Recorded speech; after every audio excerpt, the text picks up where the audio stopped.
എല്ലാവർക്കും എൻ്റെ സ്നേഹം നിറഞ്ഞ നമസ്കാരം. ഇന്ന് ഈ ആസ്ട്രൽ ബോഡി ആൻഡ് ചക്രാസ് എന്നുള്ള സീരീസിലെ ലാസ്റ്റ് വീഡിയോ ആണ്. ഇന്ന് നമ്മൾ നോക്കാൻ പോകുന്ന ചക്രം ഏറ്റവും പ്രധാനപ്പെട്ട ചക്രമാണ്. അതായത് സഹസ്രാര ചക്രം. സഹസ്രം എന്ന് പറഞ്ഞാൽ 1000. അപ്പം സഹസ്രാര ചക്ര എന്ന് പറഞ്ഞാൽ 1000 ഇതൾ ഉള്ള താമരയായിട്ടാണ് സഹസ്രാര ചക്രത്തിനെ വർണ്ണിക്കുന്നത്. അപ്പം ഇതിൻ്റെ ലൊക്കേഷൻ എവിടാന്ന് വെച്ചാൽ ഉച്ചിയിൽ, നമ്മുടെ തലയിൽ ഏറ്റവും ഉയർന്ന തളവായ ഈ ഉച്ചിയിൽ ഉണ്ടെന്നാണ് മഹാന്കൾ വർണ്ണിച്ചിരിക്കുന്നത്. അപ്പം ഇതിനെ ഇംഗ്ലീഷിൽ ക്രൗൺ ചക്ര എന്ന് പറയും. ക്രൗൺ എന്ന് വെച്ചാൽ ഏറ്റവും ഉയർന്ന, അതായത് ഈ ക്രൗൺ എന്ന് പറഞ്ഞാൽ ഈ കിരീടം, രാജാക്കന്മാരൊക്കെ വെച്ചിരിക്കുന്ന കിരീടത്തിനാണ് ക്രൗൺ എന്ന് പറയുന്നത്. അപ്പം അത്രയും രണ്ട് രീതിയിലും അത് ക്രൗൺ ചക്ര എന്നുള്ള പേര് ശരിയാണ്. ഒന്ന് ഏറ്റവും ഉയർന്ന തലയിലുള്ളത്, അതുമാത്രമല്ല അത് എല്ലാ ചക്രാസിനെക്കാട്ടിലും വളരെ പ്രാധാന്യപ്പെട്ട ഒരു ചക്രയാണ്.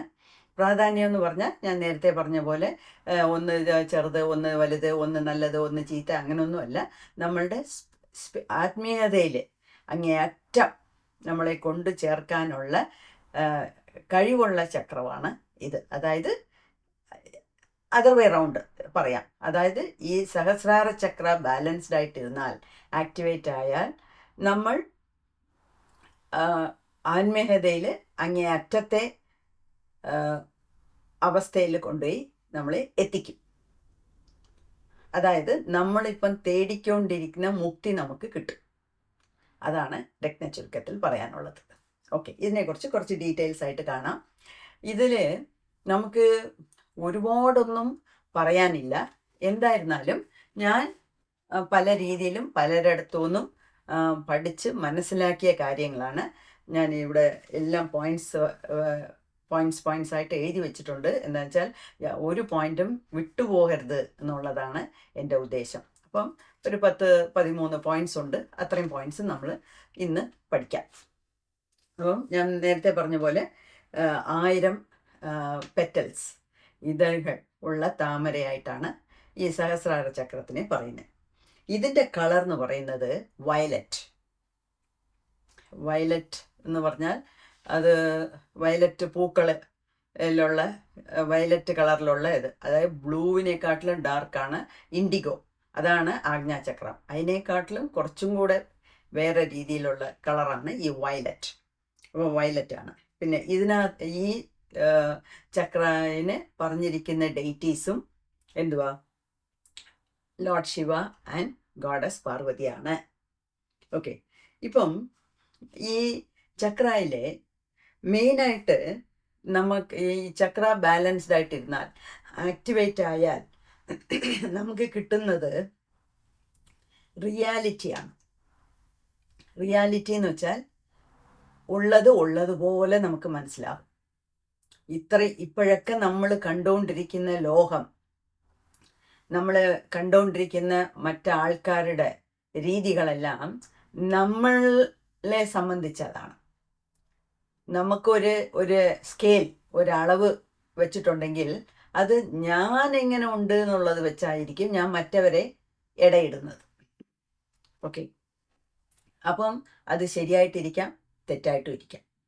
നമ്മൾ ലോകത്തിനെ കാണുന്നത് പോലും നമ്മളുടെ മനസ്സ് എത്രത്തോളം നന്നായിരിക്കുന്നോ അത്രത്തോളം ലോകത്തിനെയും നമ്മളെ ചുറ്റിയുള്ള ആൾക്കാരെയും നല്ലതായിട്ട് കാണും, പോസിറ്റീവായിട്ട് കാണും. നമ്മുടെ മനസ്സ് വളരെ നാരോ മൈൻഡഡ് ആയിട്ട്, കുറുകിയതായിട്ടും, ഒരു എന്താ പറയാനാ, ഒരു വളർച്ചയില്ലാത്ത ഒരു കുറുകിയ മനസ്സാണെങ്കിൽ നമ്മൾ മറ്റവരെല്ലാം ഇടയിടുന്നതും അങ്ങനെയായിരിക്കും. മറ്റവരെക്കുറിച്ച് നമ്മൾ വിചാരിക്കുന്നതും അങ്ങനെ തന്നെയായിരിക്കും. അപ്പം ഇങ്ങനത്തെ ഇല്യൂഷൻസ്, മായ ഒക്കെ മാറുന്നത് ആജ്ഞാചക്രത്തിലെ തുടങ്ങി സഹസ്രാരത്തിൽ കംപ്ലീറ്റ് ആകും. ഓക്കെ, അപ്പം ഈ സഹസ്രാര ചക്ര ആക്ടിവേറ്റ് ആകുമ്പം നമ്മളൊരു പൂർണ്ണതയിൽ എത്തും. എല്ലാം സത്യം സത്യമായിട്ട് തന്നെ തോന്നും. നല്ലത് നല്ലതായിട്ട് തോന്നും, ചീത്ത ചീത്തതായിട്ട് തോന്നും. നമുക്ക് അവിടെ യാതൊരു മായ വിഹാരങ്ങളുമില്ല. ശരിയാണെങ്കിൽ ശരി, തെറ്റാണെങ്കിൽ തെറ്റ്, നല്ലതാണെങ്കിൽ നല്ലത്, ചീത്തയാണെങ്കിൽ ചീത്ത. അതിലൊരു 50% നല്ലതാണോ, 50% ചീത്തയാണോ, ഇത് ചെയ്യാമോ, ഇത് ചെയ്യരുതോ, അങ്ങനെയാണോ ഇങ്ങനെയാണോ, ഒരു സംശയവുമില്ല. എല്ലാം ക്രിസ്റ്റൽ ക്ലിയർ. ഒരു തെളിഞ്ഞ വെള്ളം, ഒരു ഒരു ഒരു തടാകത്തിൽ തെളിഞ്ഞ വെള്ളം ഉണ്ടെങ്കിൽ അടിവരെ അടിയിലുള്ള സാധനങ്ങൾ വരെ നമുക്ക് കാണാൻ പറ്റും. അത്രയ്ക്ക് ക്ലാരിറ്റി, ക്രിസ്റ്റൽ ക്ലിയർ ആയിട്ടുള്ള ക്ലാരിറ്റി കിട്ടുന്നതാണ് ഈ സഹസ്രാരത്തിൻ്റെ. പിന്നെ ഈ സഹസ്രാര ചക്രയുടെ അത് പൂർണ്ണതയിൽ എത്തിയില്ലെങ്കിൽ, ആക്ടിവേറ്റ് ആയില്ലെങ്കിൽ, അതിന് ഉണ്ടാകുന്ന ഒരു നെഗറ്റീവ് പോയിന്റാണ് ഈ അറ്റാച്ച്മെൻറ്റ്. ഈ നെഗറ്റീവ് പോയിന്റ് എന്ന് പറയുമ്പം അപ്പം അറ്റാച്ച്മെൻറ്റ് പാടില്ലയോ ഒന്ന് ചോദിച്ചാൽ, ഇതിനും ഞാൻ നേരത്തെ ഒരു വീഡിയോ ഇട്ടിട്ടുണ്ട്. അതായത് 50% അറ്റാച്ച്മെൻറ്റ്, 50% ഡിറ്റാച്ച്മെൻറ്റ്. എല്ലാത്തിലും ഒരു അറ്റാച്ച്മെൻറ്റ് വേണം ജീവിതത്തിൽ. അതും നമ്മളെപ്പോലെ സാധാരണ ജീവിതം നയിച്ചു കൊണ്ടുപോകുന്നവർക്ക് അറ്റാച്ച്മെൻ്റ് ഇല്ലെങ്കിൽ ഒന്നിലും ഒരു ഇൻട്രസ്റ്റ് കാണത്തില്ല, നമുക്ക് ജീവിക്കാനേ പറ്റത്തില്ല. ഇപ്പം ഈ സാധന ചെയ്യണം, എല്ലാ ചക്രങ്ങളിലെയും ബാലൻസ് ചെയ്യണം എന്നുള്ളതും ഒരു അറ്റാച്ച്മെൻ്റാണ്. അപ്പം അറ്റാച്ച്മെൻ്റ് ഇല്ലാതെ നമുക്ക് ജീവിക്കാനൊക്കത്തില്ല. പക്ഷേ അറ്റാച്ച്മെൻറ്റ് 50%, ഡിറ്റാച്ച്മെൻറ്റ് 50%. അതായത് നമ്മളുടെ മുമ്പിലുള്ളവരെ ആ സാധനത്തിനോടോ ആൾക്കാരോടോ അറ്റാച്ച്മെൻറ്റ് വെച്ചേക്കണം. അത് കഴിഞ്ഞാൽ എന്ന് വെച്ചാലേ, ഇപ്പം നമ്മുടെ കൂടെ ജീവിക്കുന്നവരെ നമ്മളുടെ കൂടെ, ഇപ്പം ഞാൻ പറയുന്നത് ഈ സാധാരണ ജീവിതത്തിൻ്റെ കണ്ണോട്ടത്തിൽ കാണരുത്.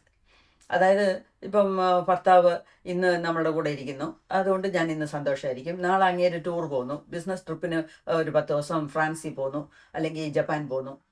അപ്പോൾ അങ്ങേരെ വിട്ടേച്ച് മറന്നു കളയാവും, അല്ലെങ്കിൽ വേറെ ഒരാളുടെ കൂടെ. അതൊന്നും അല്ല ഞാൻ പറയുന്നത്. അതായത് നമ്മളുടെ കൂടെ ഇരിക്കുന്നവരെ, ശരി, നമ്മുടെ അമ്മയോ അച്ഛനോ മക്കളോ കുഞ്ഞുങ്ങളോ നമ്മളുടെ കൂടെ ഉള്ളവരോ കൂടപ്പുറപ്പുകളോ എല്ലാമേ, അതായത് ഒരു സാധനം മെറ്റീരിയൽ തിങ്സ് ആയിരുന്നെങ്കിലും ആവാം, ഏതാണെങ്കിലും നമ്മളുടെ കൂടെ ഉള്ളവരെ, നമ്മളുടെ കൂടെ എന്ന് വെച്ചാൽ നമ്മുടെ മുമ്പിൽ, നമ്മുടെ കൂടെ, നമ്മുടെ ജീവിതത്തിൽ ഒരു പങ്കായിട്ട് ഇരിക്കുന്നവരെ നമുക്ക് അതിനെ സന്തോഷിക്കാം. അവരുടെ കൂടെ അറ്റാച്ച്മെൻ്റ് ഇരിക്കുന്നത് ആവശ്യം തന്നെയാണ്. പക്ഷേ ഇപ്പം ഭർത്താവ് മരിച്ചുപോയി, അല്ലെങ്കിൽ നമ്മളെ ഏറ്റവും സ്നേഹിക്കുന്ന അച്ഛൻ മരിച്ചുപോയി, അല്ലെങ്കിൽ ഏറ്റവും സ്നേഹിക്കുന്ന അമ്മ മരിച്ചുപോയി, അല്ലെങ്കിൽ നമ്മുടെ കുട്ടി മരിച്ചുപോയി. ഇതൊക്കെ നമുക്ക് താങ്ങാൻ വയ്യാത്ത ദുഃഖം തരുന്ന കാരണങ്ങളാണ്. എന്നാലും അപ്പോഴും അതോടുകൂടി ആ ഡിറ്റാച്ച്മെൻറ്റ് വരണം. ഇപ്പം മരിക്കുന്നത് ഒരു കാര്യം, നമ്മുടെ ജീവിതത്തിൽ നിന്ന് നമ്മുടെ കൂടെ ഒപ്പം കുറേ കാലം കഴിഞ്ഞ ഒരു വ്യക്തി മരിക്കുന്നു എന്ന് പറയുമ്പം നമുക്ക് സാധാരണ ആൾക്കാർക്ക് ഭയങ്കര മനസ്സ് വേദനയായിരിക്കും. അതുകൊണ്ട് അവർക്ക് പല പ്രയാസങ്ങൾ വരാം, മനോരീതിയായിട്ട് പല അസുഖങ്ങൾ വരാം, ദേഹരീതിയായിട്ട് അത് ബാധിക്കും. അപ്പം ദേഹത്തിൽ അത് പല അസുഖങ്ങളായിട്ട് പരിണമിക്കും. അതൊക്കെ നെഗറ്റീവ് ഫീലിങ്സ് ആണ്. പക്ഷേ നമ്മൾ ഞാൻ ഇവിടെ പറയാൻ വരുന്നതെന്ന് വെച്ചാൽ, ഈ ഡിറ്റാച്ച്മെൻറ്റ് എന്നുള്ളതിൻ്റെ അർത്ഥം, ശരി, മരിച്ചു, ഞാൻ എൻ്റെ അച്ഛനെ വളരെയധികം സ്നേഹിച്ചു, അച്ഛൻ ഇപ്പം മരിച്ചു. പക്ഷേ മരണം ഒരു ലാസ്റ്റ് പോയിന്റ് അല്ല. ഞാൻ മരിക്കുമ്പം എൻ്റെ അച്ഛനെ ഞാൻ പിതൃലോകത്തിൽ കാണും. എൻ്റെ അച്ഛനും ഈ മരണമെന്ന് പറയുന്നത് എൻ്റെ അച്ഛൻ്റെ ദേഹത്തിനാണ്, എൻ്റെ അച്ഛൻ്റെ ആത്മായ്ക്കല്ല. എൻ്റെ അച്ഛൻ്റെ ആത്മ ഇപ്പോഴും ജീവിച്ചിരിപ്പുണ്ട്. എൻ്റെ അച്ഛൻ്റെ സ്പിരിറ്റ് എന്നെ വഴി നടത്തും എന്നുള്ള ഒരു തോന്നൽ വേണം. അതാണ് ഈ അറ്റാച്ച്മെൻറ്റ് ഡിറ്റാച്ച്മെൻറ്റ് എന്ന് പറയുന്നത്. അല്ലാതെ കണ്ണി കാണുമ്പോൾ ഹായ് ഹലോ എന്ന് പറഞ്ഞിട്ട് അങ്ങോട്ട് തിരിയുമ്പോൾ ഇങ്ങോട്ട് മാറുന്ന അങ്ങനത്തെ സ്വഭാവങ്ങളല്ല ഞാൻ പറയുന്നത്. വളരെ ഡീപ്പായിട്ടുള്ള ബന്ധങ്ങളെക്കുറിച്ചൊക്കെയാണ് ഞാൻ പറയുന്നത്. അതായത് ഡീപ്പായിട്ടുള്ള ബന്ധങ്ങളാണെങ്കിലും ശരി, മനുഷ്യബന്ധങ്ങളാണെങ്കിലും ശരി, ഒരു പ്രാണിയടുത്ത്, നമ്മുടെ മൃഗങ്ങളുടെ അടുത്തായിരുന്നാലും ശരി, ഒരു ചെടി വളർത്തുക അതിൻ്റെ കൂടെ ആണെങ്കിലും ശരി. ഇപ്പം ചിലരുണ്ട്, ഒരു ഞാൻ 10 വർഷം കൊണ്ട് ഈ പട്ടിയെ ഭയങ്കര സ്നേഹിച്ച് വളർത്തു, എന്തൊക്കെയോ ചെയ്തു, അതിപ്പോൾ മരിച്ചു പോയി എന്ന് പറഞ്ഞ് അങ്ങനെ ജീവിതമേ ഒന്നുമില്ലാതെ ആയിപ്പോയി എന്നുള്ള രീതിയിലായിരിക്കും അവരുടെ പോക്ക്. അതിന് പിന്നെ ആ രീതി വരരുത്. ഓക്കെ, ഞാൻ വളർത്തു, 10 വർഷം അതിനെ നോക്കി, അതും എൻ്റെ അടുത്ത് സ്നേഹമായിട്ടിരുന്നു, ഞാൻ എന്നാലായതെല്ലാം ചെയ്തു, ഇപ്പം അത് മരിച്ചു, അതിൻ്റെ സമയം വന്നു, അത് മരിച്ചു, അത്രയേ ഉള്ളൂ. അല്ലാതെ അതിൻ്റെ ഓർമ്മകളൊക്കെ മനസ്സിൽ ഇരുന്നോട്ടെ, അതല്ല. പക്ഷെ അതുകൊണ്ട് എൻ്റെ ജീവിതമേ ഡൗൺ ആയിപ്പോയി, എനിക്ക് ഇനി ജീവിതമേ ഇല്ല എന്ന് ഈ സൂസൈഡ് ചെയ്യാൻ പോകുന്ന ലെവലിനൊന്നും നമ്മൾ പോകരുത് എന്നുള്ളതാണ് അതിൻ്റെ അർത്ഥം. ഇതിൽ വേറൊരു കാര്യം കൂടെ പറയുന്നുണ്ട്. അതായത് ഈ ഡിറ്റാച്ച്മെൻറ്റിൽ കൂടുതൽ ഈ സഹസ്രാര ചക്ര ആക്ടിവേറ്റ് ആകുമ്പം നമുക്ക് ഗുരുവിനോടുള്ള അറ്റാച്ച്മെൻറ്റും മാറണം എന്നാണ് പറയുന്നത്. അതായത് അമ്മയും അച്ഛനും നമ്മുടെ ബന്ധുക്കളും നോടുള്ള അറ്റാച്ച്മെൻറ്റ് ഒന്ന്. അതല്ലാതെ ഗുരുവിനോട് നമുക്ക് ഭക്തി കൂടും, സ്നേഹം കൂടും, മര്യാദ കൂടും. ഈ ഗുരു കൊണ്ടാണ്, എൻ്റെ ഗുരു മുഖാന്തരമാണ് ഞാൻ ഈ നിലയ്ക്ക് എത്തിയത് എന്നൊക്കെ നമുക്ക് മനസ്സിൽ കാണും. പക്ഷേ അതിനെയും നമ്മൾ മാറ്റണം എന്നാണ്. അതായത് ഗുരു വന്നു, നമ്മുടെ ജീവിതത്തിൽ ഒരു ഭാഗമായിട്ട് വന്നു, നമ്മളെ വഴി നടത്തി, നമ്മളെ ഒരളവിന് നയിച്ചു കൊണ്ടുപോയി, അതോടെ ശരി. ഇതിന് ഉദാഹരണമായിട്ട് അവരെന്തോ പറയുന്നതെന്ന് വെച്ചാൽ, ഇപ്പം നമ്മളൊരു ബോട്ടിൽ കയറിയിരിക്കുന്നു, അക്കരയ്ക്ക് പോകണം. ഓക്കെ, തുഴഞ്ഞ് പോന്നു. നമ്മളും പല പ്രയാസങ്ങളും അനുഭവിച്ച് ആ ബോട്ടിൽ തന്നെ തുഴഞ്ഞ് അക്കരയ്ക്ക് എത്തിയ പിന്നീട്, ഈ ബോട്ട് കാരണമാണ് ഞാൻ ഈ ഇക്കരയ്ക്ക് വന്നത്, അതുകൊണ്ട് ഞാൻ ഇനി ഈ ബോട്ടിനെ വിടുകയേയില്ല, ഞാൻ ഈ ബോട്ടിൽ തന്നെ ജീവിക്കും എന്ന് പറഞ്ഞാൽ ശരിയാവുമോ? അക്കരെ വന്നു, എത്തേണ്ട സ്ഥലം വന്നപ്പോൾ ബോട്ടിനെ അങ്ങ് വിടുക. അതുപോലെയാണ് നമ്മുടെ ഗുരുവിൻ്റെ പുറത്തുള്ള സ്നേഹവും മര്യാദയും അറ്റാച്ച്മെൻറ്റും കൂടെ ഒരു ലെവലോടെ ഇരിക്കണം എന്ന് പറയുന്നത്. അപ്പം ഈ അറ്റാച്ച്മെൻ്റ് ഉള്ളവരെ സഹസ്രാര ചക്ര ആക്ടിവേറ്റ് ആവത്തില്ല. ഈ അറ്റാച്ച്മെൻറ്റ് കളഞ്ഞാൽ എന്ന് പറഞ്ഞാൽ അത് അത്ര ഒന്നും എളുപ്പമുള്ള കാര്യമല്ല. പക്ഷേ എല്ലാ രീതിയിലും, ഈ ലോകത്തിലുള്ള എല്ലാ രീതിയിലും ഉള്ള ബന്ധങ്ങളിനെ കുറേശ്ശെ അറ്റാച്ച്മെൻറ്റ് ഉള്ളത് മാറി വരുമ്പോഴായിരിക്കും നമുക്ക് സത്യത്തിലും നമ്മുടെ ഹയർ സെൽഫിനോട്, അതായത് നമ്മുടെ ദൈവത്തിനോട് ഒരു അറ്റാച്ച്മെൻറ്റ് തോന്നുന്നത്. അറ്റാച്ച്മെൻറ്റ് എന്ന് വെച്ചാൽ ഒരു അങ്ങേയറ്റം ഒരു സ്നേഹം തോന്നുന്നത്. ആ ലെവൽ വന്നാൽ മാത്രമേ നമുക്ക് സഹസ്രാര ചക്ര നമ്മളെ വഴി നടത്തി അങ്ങേയറ്റം കൊണ്ട് ചേർക്കത്തുള്ളൂ, നമുക്കും മുക്തി കിട്ടത്തുള്ളൂ. അതാണ് അതിൻ്റെ ഞാൻ പറയാൻ വന്നത്. അതുമാത്രമല്ല, വേറൊരു ഇമ്പോർട്ടൻ്റ് കാര്യമുണ്ട്. ഇപ്പം ഗുരുവിനെ ഞാൻ തള്ളിക്കളയണമെന്നല്ല പറയുന്നത്, ഗുരുവിനുള്ള എല്ലാ റെസ്പെക്റ്റും മര്യാദയും സ്നേഹവും മനസ്സിലിരിക്കണം. പക്ഷേ ഗുരു ഇല്ലെങ്കിൽ എനിക്ക് ഒന്നും സാധിക്കാൻ പറ്റൂല എന്നുള്ള ചിന്തയെ മാറ്റണം. അതുമാത്രമല്ല, ഗുരുവിനെ കൊണ്ട് ആജ്ഞാചക്രം വരെയിലേ നമ്മളെ സഹായിക്കാൻ പറ്റത്തുള്ളൂ. ആജ്ഞാചക്ര കഴിഞ്ഞാൽ നമ്മളെ സഹായിക്കുന്ന ഒരു ശക്തി എന്ന് പറയുന്നത് നമുക്ക് മീതെ ഉള്ള ദൈവത്തിൻ്റെ ശക്തിയാണ്. എന്താ വെച്ചാൽ, ഗുരു വിചാരിച്ചാൽ സഹസ്രാര ചക്രനെ ആക്ടിവേറ്റ് ചെയ്യാൻ പറ്റുകയില്ല. ആജ്ഞാചക്രം വരെ കൊണ്ടുവരാം. എൻ്റെ ഗുരു എനിക്ക് ആജ്ഞാചക്ര ആക്ടിവേറ്റ് ചെയ്ത് തന്നിട്ടുണ്ട്, ദീക്ഷ തന്നിട്ടുണ്ട്, ദീക്ഷ തന്നിട്ടുണ്ട് ഇവിടെ.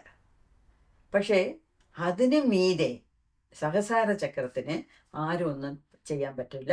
അത് ആ ദൈവം വിചാരിച്ചാൽ മാത്രമേ നടക്കത്തുള്ളൂ. അപ്പം നമ്മൾ സാധനകൾ ചെയ്ത് അതിനു വേണ്ടി കാത്തിരിക്കുക. അങ്ങനെ ഒരു സമയം വരും നമുക്ക്. ഓക്കെ, അതുമാത്രമല്ല, ഈ വേറൊരു കാര്യം എന്ന് പറയുന്നത്, ഈ ഇടകല, പിങ്കള, സുഷുമ്ന നാഡി, അതിനെക്കുറിച്ച് നമ്മൾ നേരത്തെ നോക്കിയിട്ടുണ്ട്. അപ്പം ഈ ഇട പിങ്കള, ഈ 2 നാഡികളും പിന്നിപ്പിണഞ്ഞ് മൂലാധാരം തൊട്ട് ആജ്ഞാചക്രം വരെ വരും. ആജ്ഞാചക്രയിലിരുന്ന് അത് താഴോട്ട് വന്ന് 2 നാസിദ്വാരങ്ങളിലാണ് അത് നിൽക്കുന്നത്. ഇതെല്ലാം ഞാൻ നേരത്തെ പറഞ്ഞിട്ടുണ്ട്. ആ വീഡിയോ ഇനി ഒരു പ്രാവശ്യം കൂടെ പോയി കാണുക, മനസ്സിലായില്ലെങ്കിൽ. ഇപ്പം ഈ സുഷുമ്ന നാഡി മാത്രമാണ് ആജ്ഞാചക്രത്തിൽ നിന്ന് സഹസ്രാര ചക്രത്തിലോട്ട് പോകുന്നത്.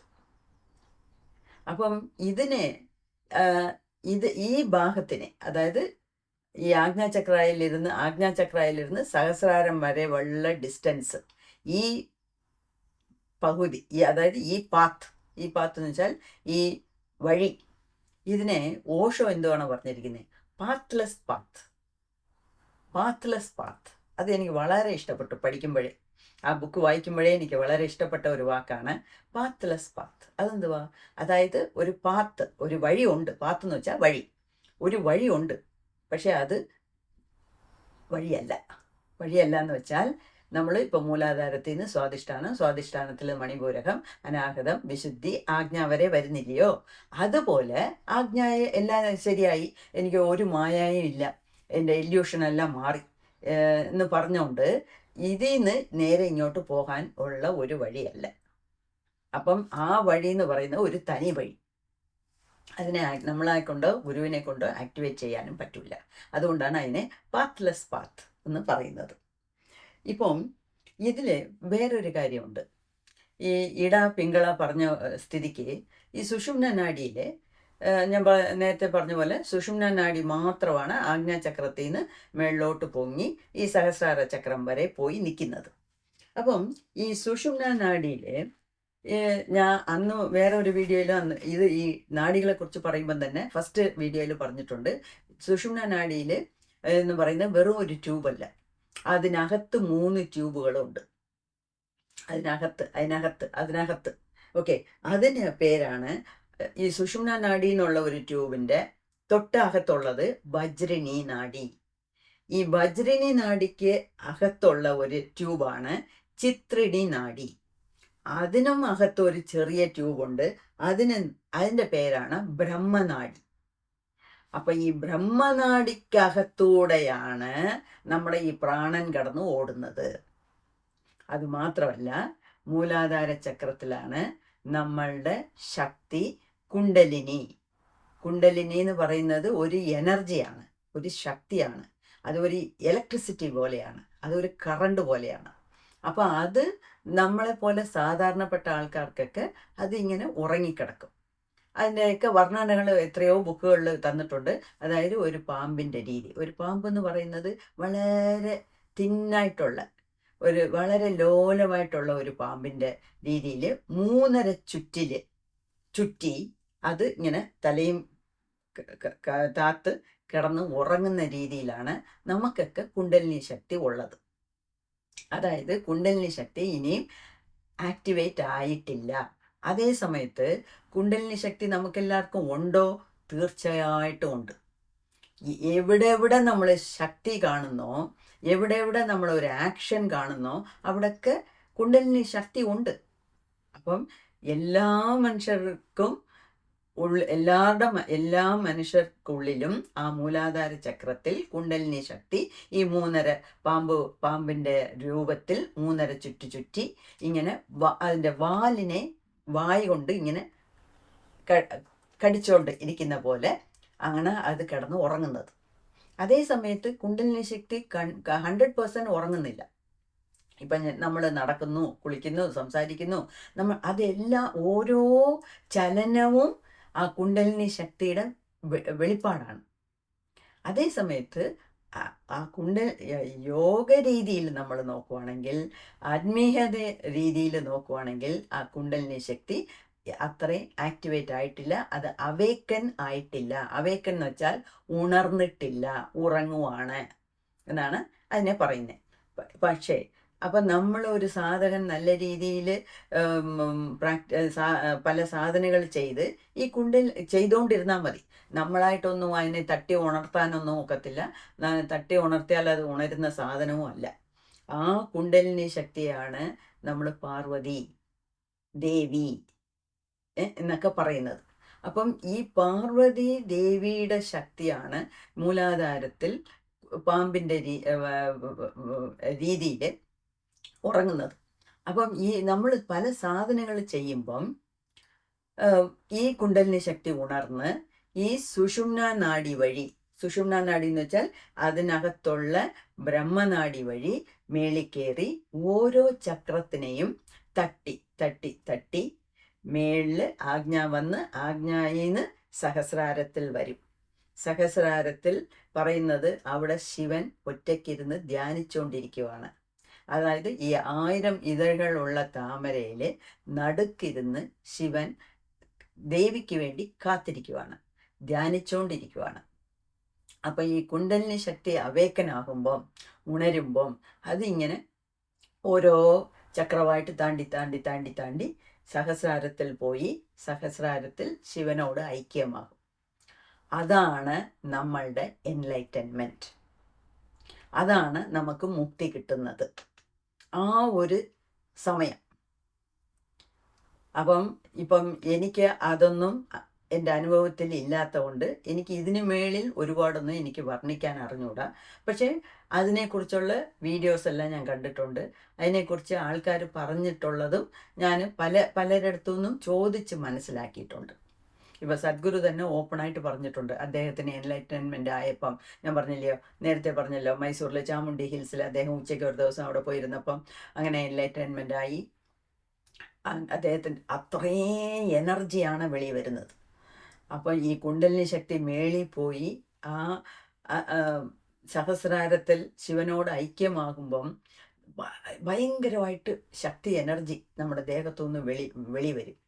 അതുകൊണ്ട് തന്നെയാണ് ആ ശക്തി വെളി വരുമ്പം അത് താങ്ങാതെയാണ് ഒരുപാട് പേര് മരിക്കുന്നത്. അപ്പം ആ മരണത്തോടു കൂടി അവർക്ക് ആ ആത്മായ്ക്ക് അറിയാമായിരിക്കും ആ ശിവശക്തി ഐക്യം. അതേ സമയത്ത് വെളിയിലുള്ളവർക്ക് അത് മനസ്സിലാവത്തില്ല. ഓക്കെ, അത് ഇതിനെക്കുറിച്ചൊക്കെ നമ്മുടെ ലളിതാ സഹസ്രനാമത്തിൽ ഇഷ്ടം പോലെ പറഞ്ഞിട്ടുണ്ട്. അപ്പം ഇന്ന് പൗർണമിയാണ്, ഇന്ന് സന്ധ്യ സമയത്താണ് ഞാൻ ഇത് ചെയ്യുന്നത്. അപ്പോൾ ഇന്ന് പൗർണമി ആയതുകൊണ്ട് ഞാനും വിചാരിച്ചു രാവിലെ തൊട്ട് ഒരു ഫാസ്റ്റിംഗ് ചെയ്യാമെന്ന്. അപ്പോൾ രാവിലെ തൊട്ട് വെറും നാരങ്ങ ജ്യൂസും തേനും കലർന്ന് കുടിച്ചുകൊണ്ട് ഫാസ്റ്റിങ്ങിലിരിക്കുവാണ്. പക്ഷേ ഫാസ്റ്റിംഗ് എന്ന് പറയുന്നത് ഏത് ദൈവത്തിന് വേണ്ടിയോ പൗർണമിക്കോ അമാവാസ്യക്കോ വേണ്ടിയോ അല്ല ഞാൻ ചെയ്യുന്നത്. എൻ്റെ ദേഹത്തിന് വേണ്ടി, എൻ്റെ ക്ലെൻസിങ്, എൻ്റെ അലിമെൻ്ററി കനാൽ, നമ്മൾ കഴിക്കുന്നത് ആ അലിമെൻ്ററി കനാലിലുള്ള ശുദ്ധീകരിക്കുന്ന കാര്യം നടക്കണം, നല്ല രീതിയിൽ നടക്കണം. ഡീടോക്സിങ് നല്ല രീതിയിൽ നടക്കണമെന്ന് വേണ്ടി മാത്രമാണ് ഞാനിന്ന് ചെയ്യുന്നത്. ചിലപ്പം ഏകാദശിക്ക് ചെയ്യും, മിക്കവാറും എല്ലാ പ്രദോഷത്തിനും ചെയ്യും, അമാവാസ്യക്ക് ചെയ്യാം, പൗർണമിക്ക് ചെയ്യാം. അപ്പം അതൊക്കെ ഒന്ന് ദൈവത്തിനായിട്ടോ മുരുകനോ ശിവനോ പാർവതിക്കോ വേണ്ടിയല്ല ചെയ്യുന്നത്, നമ്മുടെ ദേഹത്തിന് വേണ്ടിയാണ് ചെയ്യുന്നത്. എന്തായിരുന്നാലും ഇന്ന് ഞാൻ ഇത് ഒരു കോയിൻസിഡൻസ് ആയിട്ട് ഞാൻ കാണുന്നു. ഓക്കെ, അതിലും എനിക്കൊരു സന്തോഷമുണ്ട്. അപ്പം ഇതിലെ ലളിതാ സഹസ്രനാമത്തിൽ നമ്മൾ ദിവസം വായിക്കുന്നതാണ്. അതിനകത്ത് പറഞ്ഞിട്ടുണ്ട്, മൂലാധാരൈക നിലയ ബ്രഹ്മഗ്രന്ഥി വിഭേദിനി മണിപൂരാന്തരുത വിഷ്ണുഗ്രന്ഥി വിഭേദിനി ആജ്ഞ ചക്രാന്തരാളസ്ഥ രുദ്രഗ്രന്ഥി വിഭേദിനി സഹസ്രാരാംബുജാരൂഢ സുധാ സാരാഭിവർഷിണി. ഇതൊക്കെ ഈ കുണ്ടലിനി അവേക്കനിങ്ങിനെ കുറിച്ച് പറയുന്നതാണ്.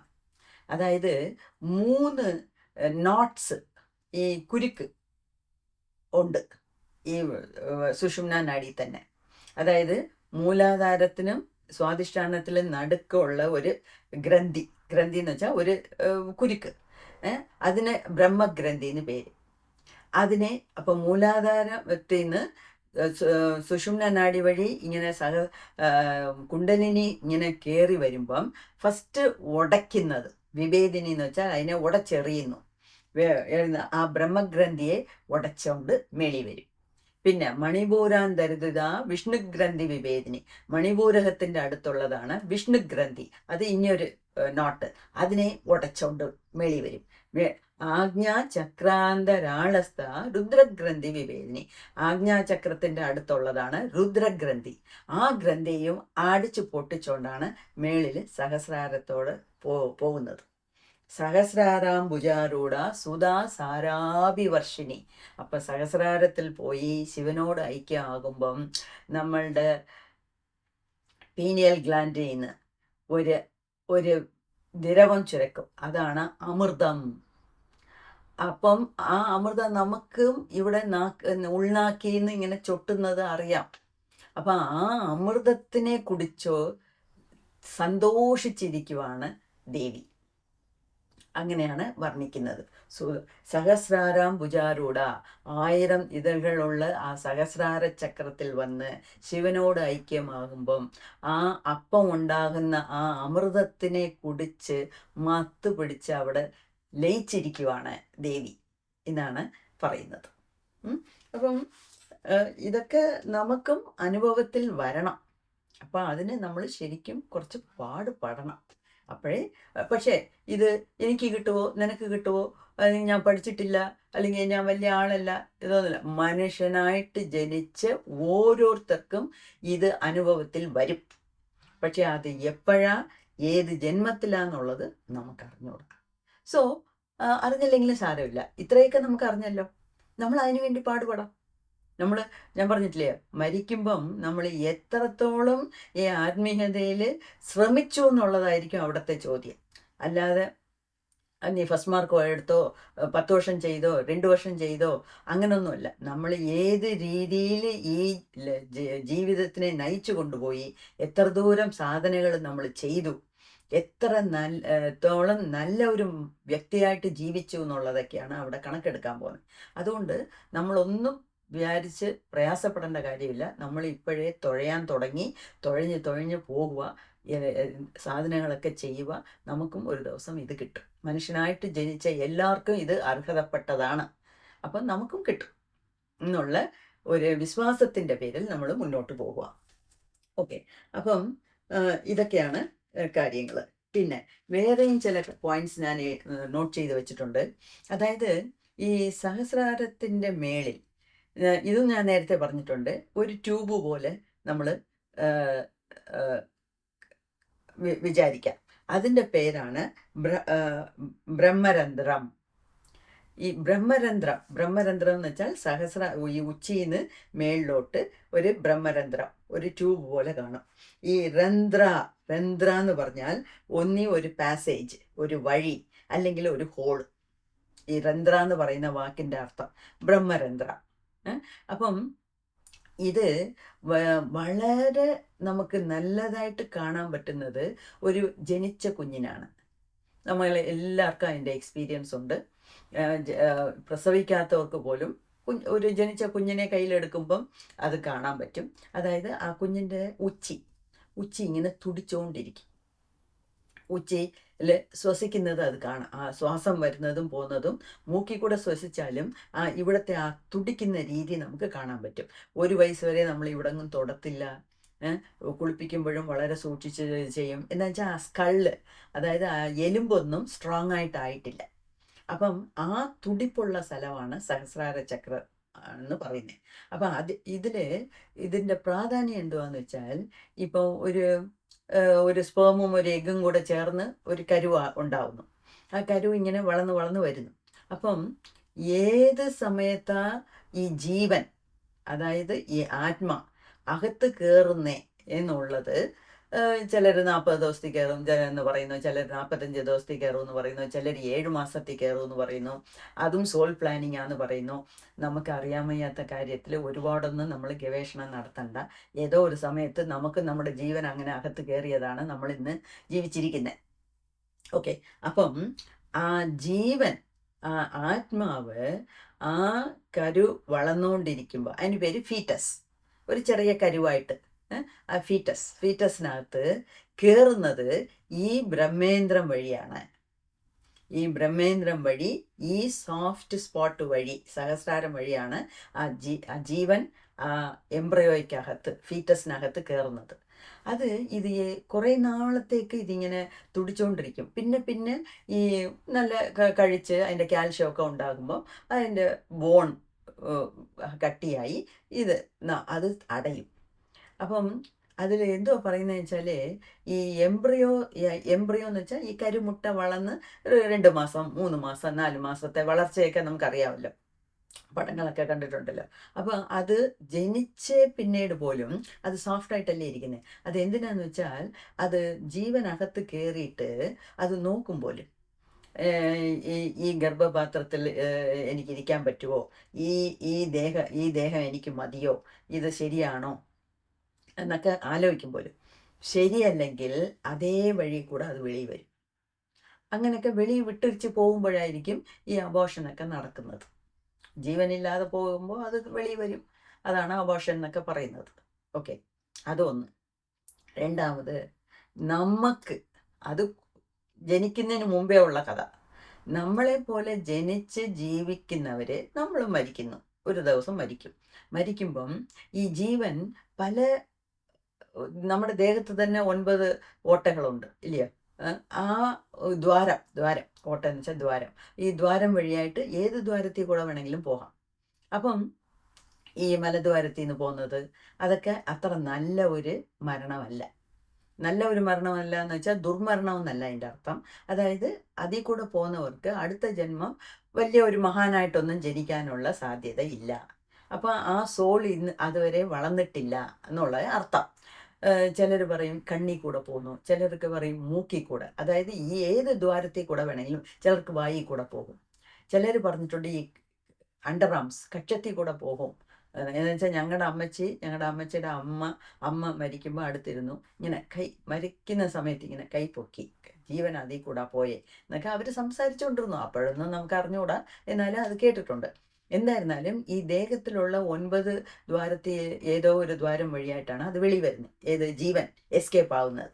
അങ്ങനെ ഉള്ളപ്പം ഈ ഏറ്റവും നല്ല മരണമെന്ന് പറയുന്നത് നമ്മളുടെ ജീവൻ സഹസ്രാരം വഴിയായിട്ട് വെളി പോകുന്നതാണ്. അങ്ങനെ ഉള്ളവർക്ക് അടുത്ത മറുജന്മം ഇല്ല. അതാണ് കപാലമോക്ഷം. കപാലത്തിൽ കൂടെ അതിനെ വിളന്നുകൊണ്ട് വെളി വരുന്നത്, അതാണ് കപാലമോക്ഷം. കപാലമോക്ഷം കിട്ടിയവർക്ക് അടുത്ത ജന്മം ഇല്ല എന്നൊക്കെ പറയുന്നുണ്ട്. ഓക്കെ, അതൊന്ന്. അങ്ങനെ പിന്നെ വേറൊരു എനിക്കറിയാവുന്ന ഒരു സാറാണ്, ഒരുപാട് വീഡിയോസ് ഇട്ടിട്ടുണ്ട്. ഒരു പ്രൊഫസറായിരുന്നതാണ്.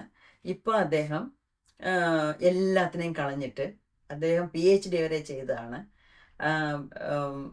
PhD വരെയുള്ള 10ാം ക്ലാസ് തൊട്ട് PhD വരെയുള്ള സർട്ടിഫിക്കറ്റ്സിനെയെല്ലാം കത്തിച്ച് അതിൻ്റെ വീഡിയോയും യൂട്യൂബിൽ കയറ്റിയിട്ട് തിരുവണ്ണാമലയിൽ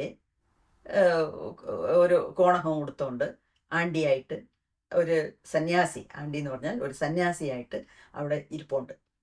അദ്ദേഹത്തിൻ്റെ വീഡിയോസ് എല്ലാം ഞാൻ കണ്ടു. അദ്ദേഹം ഒരു പ്രൊഫസറായിരുന്നു, അതുകൊണ്ട് ഒരുപാട് ഗവേഷണങ്ങൾ നടത്തി, ഒരുപാട് വായിച്ച് മനസ്സിലാക്കി, ഒരുപാട് സാധനകൾ ചെയ്ത് ഒരു 100 വീഡിയോസ് ഇട്ടു.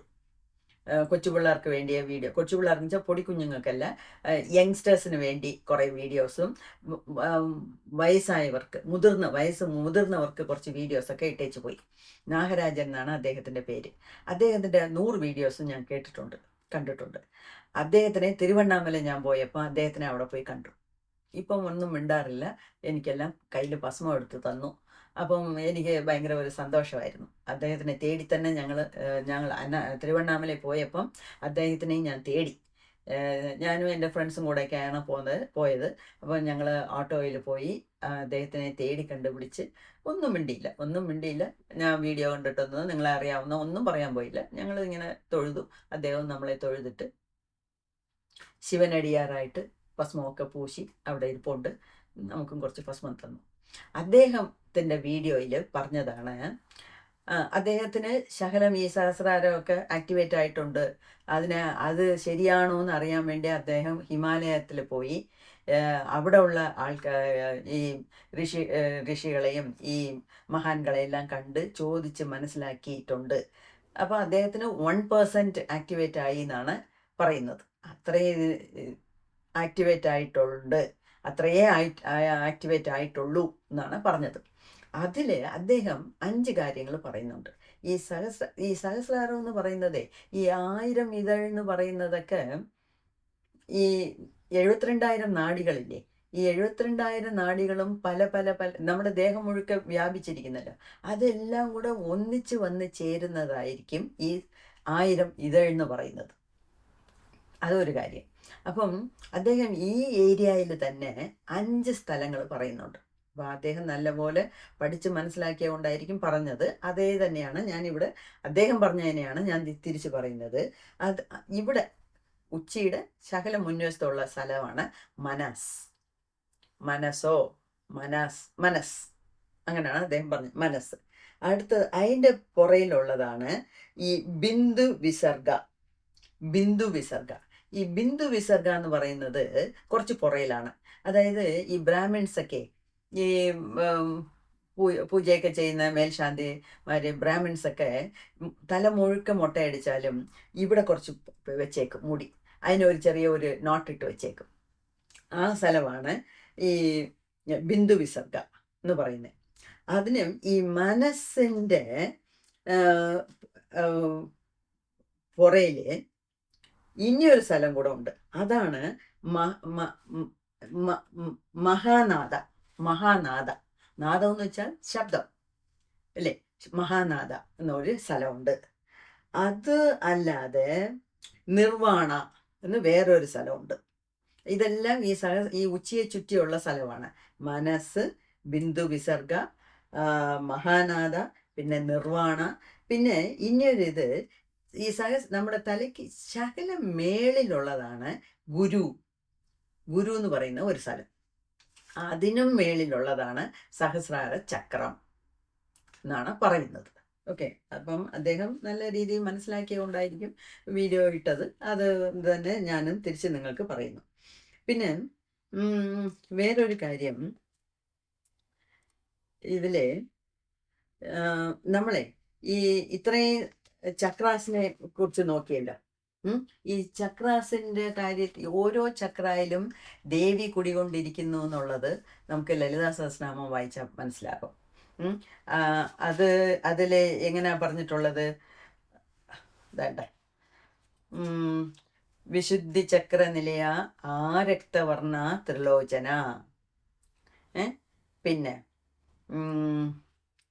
വേറെന്തുവാ? അനാഹതാബ്ജ നിലയ. അനാഹത ചക്രത്തിൽ വിശുദ്ധീകരിക്കുന്നത് അനാഹതാബ്ജ നിലയ ശ്യാമാഭ വദനത്വയ. പിന്നെ മണിപൂരാബ്ജ നിലയ വദനത്രയ സംയുത. പിന്നെ സ്വാദിഷ്ഠാനാം ഭുജാരൂഢ ചതുർവക്ത്ര മനോഹര. പിന്നെ മൂലാധാരാം ഭുജാരൂഢ പഞ്ചവക്ത്രാസ്തി സംസ്ഥിത. അങ്ങനെ പിന്നെ സഹസ്രദള പത്മസ്ഥ സർവവർണോപശോഭിത. അതായത് ഓരോ ചക്രത്തിലും ആജ്ഞ ചക്രാബ്ജ നിലയ ശുക്ലവർണ ഷടാനന. ആജ്ഞ, അതിന് പിന്നാണ് സഹസ്രദള പത്മസ്ഥ സർവവർണോപശോഭിത. ഇപ്പം ഇതിലൊക്കെ അപ്പം ഓരോ ചക്രയിലും ദേവി ഉണ്ട്. ആ ദേവിയെ നമ്മൾ നേരെ വണ്ണം പൂജിച്ച് വന്നാൽ ആ ദേവി തന്നെ കുണ്ടലിനി ശക്തിയായിട്ട് മേളിൽ കയറി വന്ന് സഹസ്രാരത്തിൽ വന്ന് സുധാ സാരാഭി വർഷിണിയായിട്ടിരുന്ന് നമ്മളെ മോക്ഷത്തിലോട്ട് എത്തിക്കും. നമുക്ക് മോക്ഷം കിട്ടും എന്നുള്ളതാണ് ഇതിനകത്ത് പറഞ്ഞിരിക്കുന്നത്. ഓക്കെ, അപ്പോൾ ഓരോ ദിവസം വായിക്കുമ്പോഴും ഞാനത് വിചാരിക്കും. അതുകൊണ്ടാണ് ഞാനും വിചാരിച്ചത് നിങ്ങളുടെ കൂടെ ഒന്ന് അത് ഷെയർ ചെയ്യാം എന്ന് പറഞ്ഞത്. അത് ഈ വേറെയും ചില കാര്യങ്ങൾ പറഞ്ഞിട്ടുണ്ട്. അതായത് ഈ 4 സ്റ്റേജ് ഒരു മനുഷ്യന് ഒരു 4 സ്റ്റേജായിട്ട് ഒരു മനുഷ്യൻ്റെ ജീവിതത്തിൽ സരിയൈ, കിരിയൈ, യോഗം, ജ്ഞാനം. ഈ സരിയൈ എന്ന് പറയുന്നത് എന്തുവാന്ന് വെച്ചാൽ അത് നമ്മൾ ഇപ്പം അമ്പലത്തിൽ പോകുന്നു. ഇപ്പോൾ ഞാനും ദിവസവും അമ്പലത്തിൽ പോകും. 7:30 ആറ്റുകാൽ പോകും.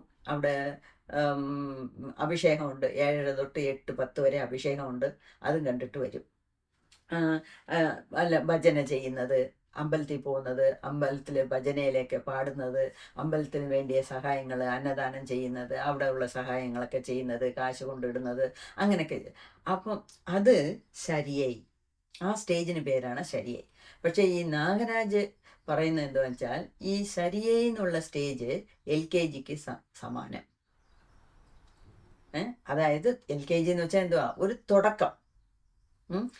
അടുത്തത് കിരിയൈ. കിരിയൈ എന്ന് പറഞ്ഞാൽ ഈ മന്ത്രാസൊക്കെ ചാൻ ചെയ്യുന്നത്.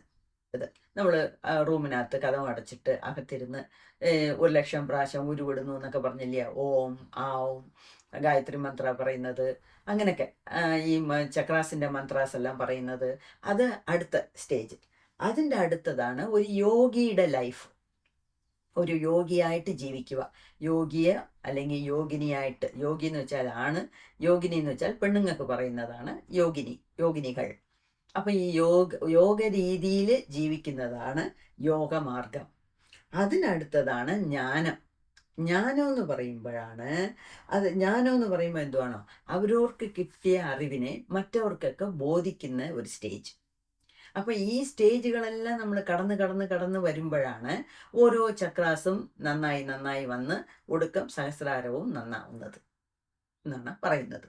അതുമാത്രമല്ല, ഈ 4 അതൊരു രീതി.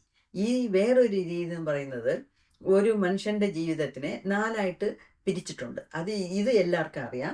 അതായത് ബ്രഹ്മചര്യം എന്ന് വെച്ചാൽ ഈ കോളേജിൽ പഠിച്ച് 10-20 വയസ്സ് വരെ സ്കൂളിൽ പഠിക്കുക, പിന്നെ കോളേജിൽ പഠിക്കുക, ബ്രഹ്മചര്യം. അതിൻ്റെ അടുത്ത് ഗൃഹസ്ഥം എന്ന് പറയുമ്പോൾ ജോലി കിട്ടുക, കല്യാണം കഴിക്കുക, മക്കളെ പെറുക, കുടുംബം കുട്ടികളായിട്ട് അങ്ങ് ജീവിക്കുക, അത് ഗൃഹസ്ഥം. അടുത്തത് വനപ്രസ്ഥം എന്ന് പറയുന്നത് എന്തുവാ, സോഷ്യൽ സർവീസ് ചെയ്യാം. നമ്മുടെ സമയത്തിന് അതിനിടയ്ക്ക് മനസ്സിന് ഒരു പക്വത കിട്ടും. അങ്ങനെ പക്വത കിട്ടിയവരാണ് ഈ സോഷ്യൽ സർവീസൊക്കെ ചെയ്യാനായിട്ട് ഇറങ്ങിത്തിരിക്കുന്നത്. മതി, എനിക്ക് ജീവിതം എന്ന് വെച്ചാൽ എന്തുവാന്ന് മനസ്സിലായി, മടുത്തു എന്നല്ല, ജീവിതം എന്ന് വെച്ചാൽ എന്തുവാന്ന് മനസ്സിലായി. അപ്പം ഞാൻ ഇത്രയും നാൾ എനിക്ക് ഇത്രയും നല്ലത് കിട്ടി, ഞാൻ ഇനി മറ്റവർക്കൊരു സൊസൈറ്റിക്ക് ഒരു സർവീസ് ചെയ്യാം എന്ന് പറഞ്ഞ് പല രീതിയിലും സർവീസ് ചെയ്യുന്ന ആൾക്കാരുണ്ട്. അതൊക്കെയാണ് ബുക്കുകൾ എഴുതാം, ഇങ്ങനെ യൂട്യൂബിൽ വീഡിയോസ് ഇടാം, നമുക്കറിയാവുന്നത് പല പേരെ വിളിച്ച് ഫ്രീ ആയിട്ട് മെഡിറ്റേഷൻ പറഞ്ഞു കൊടുക്കാം. വീട്ടിലുള്ള ആൾക്കാരിൽ പിന്നെ നമ്മുടെ വീട്ടിനെ ചുറ്റിയുള്ള അയലോക്കത്തുകാർക്കൊക്കെ വിളിച്ച് നമുക്കറിയാവുന്നതൊക്കെ പറഞ്ഞു കൊടുക്കാം. അങ്ങനെയൊക്കെ ചെയ്യുന്നത് സോഷ്യൽ സർവീസ്. വനപ്രസ്ഥം എന്ന് പറഞ്ഞാൽ, സത്യത്തിലും പറഞ്ഞാൽ ഈ കല്യാണം കഴിഞ്ഞ് ഗൃഹസ്ഥനായിട്ടിരുന്ന് ഭാര്യയും ഭർത്താവുമായിട്ടിരുന്ന് കുട്ടികളെയൊക്കെ പെറ്റ് വളർത്ത് ആളാക്കി അവരെ കല്യാണം കഴിച്ചു കൊടുത്തിട്ട് പിന്നെ നമ്മൾ ആ ഇരിക്കരുതെന്ന് വെച്ചാൽ, ഭാര്യയും ഭർത്താവും വനം എന്ന് വെച്ചാൽ കാട് നോക്കി പോകുവാണ്. കാട് നോക്കി പോകുന്നതും പോലും അക്കാലത്ത് എങ്ങനെയാണെന്ന് വെച്ചാൽ, ഭാര്യയും ഭർത്താവും ഒന്നിച്ച് പോകണമെന്നില്ല. ഭാര്യ ഒരു സൈഡ്, ഭർത്താവ് വേറെ ഒരു സൈഡ് പോയി അവർ ഒറ്റയ്ക്കിരുന്ന് ധ്യാനം ചെയ്ത് പല കാര്യങ്ങൾ മനസ്സിലാക്കിയിട്ട് തിരിച്ച് അവർ ഒന്നിച്ച് വരുമ്പോഴാണ് തിരിച്ച് ഒന്നിച്ച് വരുന്നു എന്നുള്ളതാണ്. അതായത് അവർ രണ്ടുപേരും മനസ്സിലാക്കിയതിനെ ഒന്നിച്ച് അങ്ങോട്ടും ഇങ്ങോട്ടും പങ്കിടുന്നത്.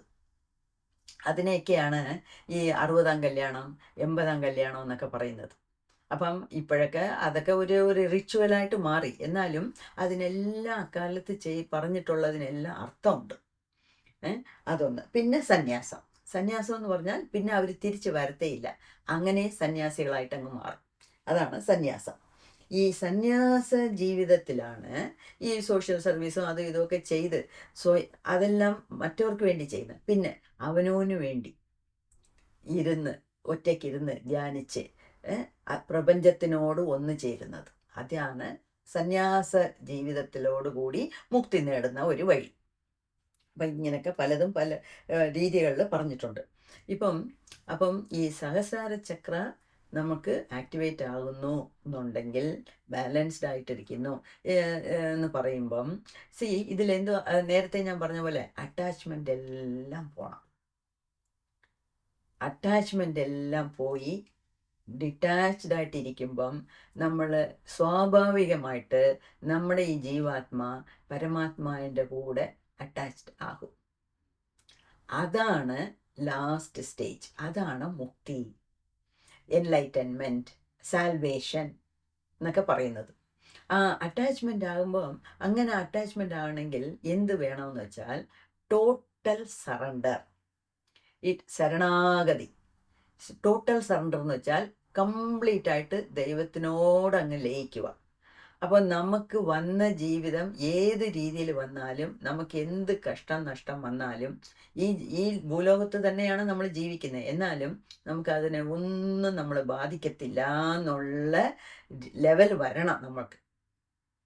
എന്ത് നമ്മുടെ ജീവിതത്തിൽ വന്നാലും അത് ആ ഒഴുക്കിലോടൊന്ന് പോകുക, എല്ലാം ദൈവനിശ്ചയം എന്നുള്ള കംപ്ലീറ്റ് സറണ്ടർ ഭാവത്തിൽ വരുമ്പോഴാണ് നമ്മളുടെ ഈ ജീവാത്മ, ഈ ഐ കോൺഷ്യസ്നസ്, ഞാൻ എന്നുള്ള ഒരു അവയർനെസ് ദൈവത്തിനോട്, പ്രപഞ്ചത്തിന് ഒരു കോൺഷ്യസ്നസ് ഉണ്ട്, ആ ദൈവത്തിൻ്റെ മനസ്സോടുകൂടി ഒന്നിച്ചു ചേരും. അതാണ് എൻലൈറ്റൻമെൻറ്റ്. അപ്പം അത് നടക്കണമെന്നുണ്ടെങ്കിൽ നമ്മളുടെ സഹസ്രാര ചക്രം നല്ല രീതിയിൽ ആക്ടിവേറ്റ് ആവണം. സഹസ്രാര ചക്രം ആക്ടിവേറ്റ് ആകാൻ പാത്ത്ലെസ് പാത്താണ്, നമുക്കൊന്നും ചെയ്യാനില്ല. ബാക്കി ചക്രാസിനെയൊക്കെ നമ്മൾ നോക്കി നോക്കി നോക്കി നമ്മൾ നേരെയാക്കി വന്നാൽ തന്നെത്താനെ ഇത് സംഭവിക്കും. അപ്പം ഈ പൊതുവെ പതഞ്ജലി മുനി പറഞ്ഞതാണ്, ഈ ഒരു സാധകൻ നേരെ ചൊവ്വെ 10 തൊട്ട് 12 വർഷം സാധകൻ ഇങ്ങനെ സാധനകൾ ചെയ്തുകൊണ്ട് വന്നാൽ, അതായത് തീവ്രമായിട്ട് റെഗുലറായിട്ട് സിൻസിയറായിട്ട് മെഡിറ്റേഷൻ ചെയ്യുക, മറ്റ് സാധനങ്ങളെല്ലാം ചെയ്യുക എന്ന് പറഞ്ഞാൽ അവന് ഈ സഹസ്രാരം ആക്ടിവേറ്റ് ആകും, അവന് മുക്തി കിട്ടും എന്ന് പറയുന്നുണ്ട്. അതേപോലെ ഈ യോഗ ജീവിതത്തിൽ ജീവിക്കുന്നവർക്ക് ഒരു 5-6 വർഷം, അതിൽ പകുതിയായിട്ട് 5-6 വർഷം സിൻസിയറായിട്ടും സീരിയസ് ആയിട്ടും അവർ സാധനകൾ ചെയ്താൽ അവർക്കും മുക്തി കിട്ടും, എളുപ്പം മുക്തി കിട്ടും എന്നാണ് പറയുന്നത്. അപ്പം ഇതൊക്കെ ഞാൻ പല സ്ഥലത്തു നിന്നും ശേഖരിച്ച കാര്യങ്ങളാണ്. ഞാൻ മനസ്സിലാക്കിയ രീതിയിൽ നിങ്ങൾക്കും മനസ്സിലാക്കി തരാൻ ശ്രമിക്കുന്നുണ്ട് ഞാൻ, അത്രയേ ഉള്ളൂ. ഇനിയും ഇതിനകത്തൊക്കെ ഒരുപാട് കാര്യങ്ങളൊക്കെ ഉണ്ട്. നമുക്ക് സമയം വരുമ്പോൾ അവിടെ നമുക്ക് പറഞ്ഞു പോകാം. അപ്പം ഞാൻ പറഞ്ഞത് മനസ്സിലാക്കിയിരിക്കുമെന്ന് തോന്നുന്നു.